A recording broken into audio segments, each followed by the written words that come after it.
Hi you guys, तो कैसे हैं आप सभी। आई होप आप सभी अच्छे होंगे। आपका हमारी अगली वीडियो में स्वागत है। आज बात करूंगा ट्रांसफ़र ऑफ प्रॉपर्टी एक्ट 1882 के बारे में। इसमें हम जानेंगे इंट्रोडक्शन, ये कहाँ कहाँ पे एप्लीकेबल होता है और कौन कौन से मोड्स हैं इसको एप्लीकेबल के लिए। ओके, इस वीडियो को पूरा देखिएगा ताकि आपको ट्रांसफ़र ऑफ प्रॉपर्टी एक्ट की इंट्रोडक्शन समझ लग सके कि ये है क्या। इस वीडियो को स्टार्ट करने से पहले इस चैनल को आप सब्सक्राइब कर लें और इस वीडियो को लाइक भी कर दें ताकि आपको आगे और अच्छी वीडियो मिलती रहे। चलिए स्टार्ट करते हैं आज की वीडियो बिना किसी देरी से।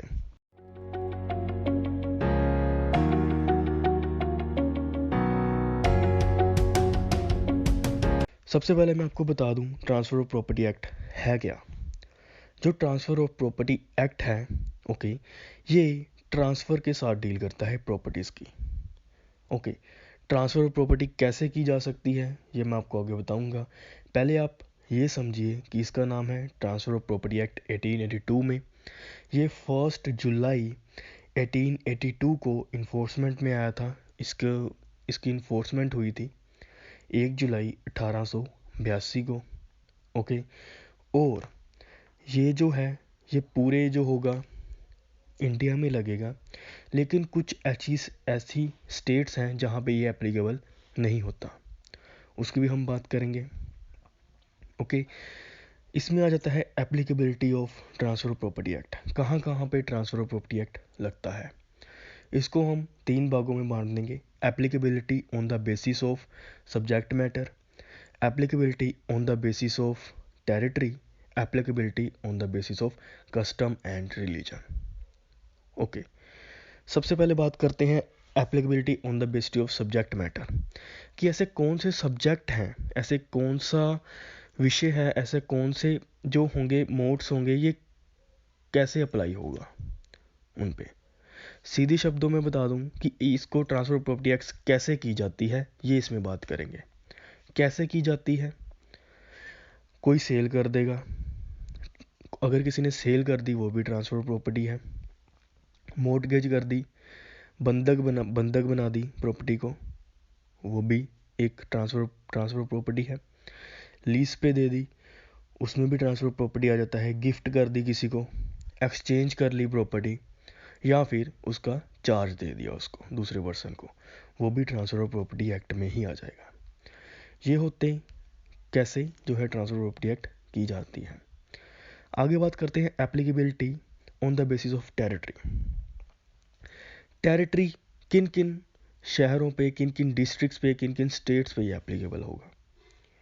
ओके, सबसे पहले मैं आपको ये बता दूं जो ट्रांसफ़र ऑफ प्रॉपर्टी एक्ट 1882 है, ये ऑल ओवर इंडिया में एप्लीकेबल होता है, लेकिन इसकी 3 स्टेट ऐसी हैं जहाँ पे ये पूरा एप्लीकेबल नहीं होता। मैं ऐसा नहीं कहूँगा कि ये एप्लीकेबल नहीं होता, पूरा एप्लीकेबल नहीं होता। कौन कौन सी स्टेट्स हैं, बॉम्बे, दिल्ली एंड पंजाब।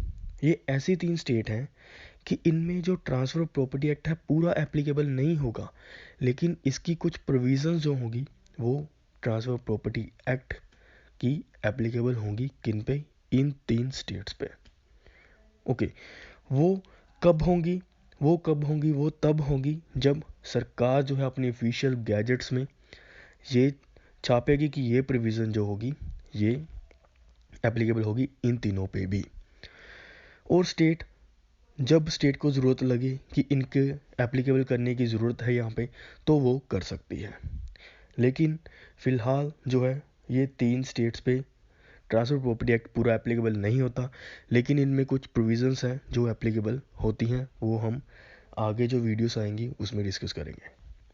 ओके, और अब बात करते हैं applicable on the basis of the custom and religion के बारे में, कि कस्टम एंड रिलीजन को लेकर क्या एप्लीकेबिलिटी है हमारे ट्रांसफ़र प्रॉपर्टी एक्ट 1882 की। जो हमारा ट्रांसफ़र ऑफ प्रॉपर्टी एक्ट है ये मोहम्मदन लॉ, जो हमारा मुस्लिम लॉ है, उसकी कुछ प्रोविज़न्स पे एप्लीकेबल नहीं होता। लाइक गिफ्ट को लेकर जो हमारे मोहम्मदन लॉ में, लाइक मुस्लिम लॉ में कुछ ऐसी प्रोविज़न्स हैं जहाँ पे ट्रांसफ़र प्रॉपर्टी एक्ट 1882 नहीं लगेगा। ओके, ये था on the basis of custom and religion. Mohammedan law में कुछ ऐसी प्रोविजंस होंगी जहाँ पे हम ट्रांसफ़र प्रॉपर्टी एक्ट की प्रोविज़न नहीं लगा सकते। एक बात और ध्यान रखने वाली है, जो ट्रांसफ़र प्रॉपर्टी एक्ट होगा वो कॉन्ट्रैक्ट एक्ट के साथ एप्लीकेबल होगा। कॉन्ट्रैक्ट एक्ट लगेगा ही लगेगा जहाँ पे ट्रांसफ़र प्रॉपर्टी एक्ट 1882 है। ओके, कॉन्ट्रैक्ट एक्ट कैसे लगेगा? जहाँ पे दो पार्टीज आपस में कॉन्ट्रैक्ट कर लें, आपस में कोई उनका एग्रीमेंट होता है, तो वहाँ पे कॉन्ट्रैक्ट एक्ट लगता है।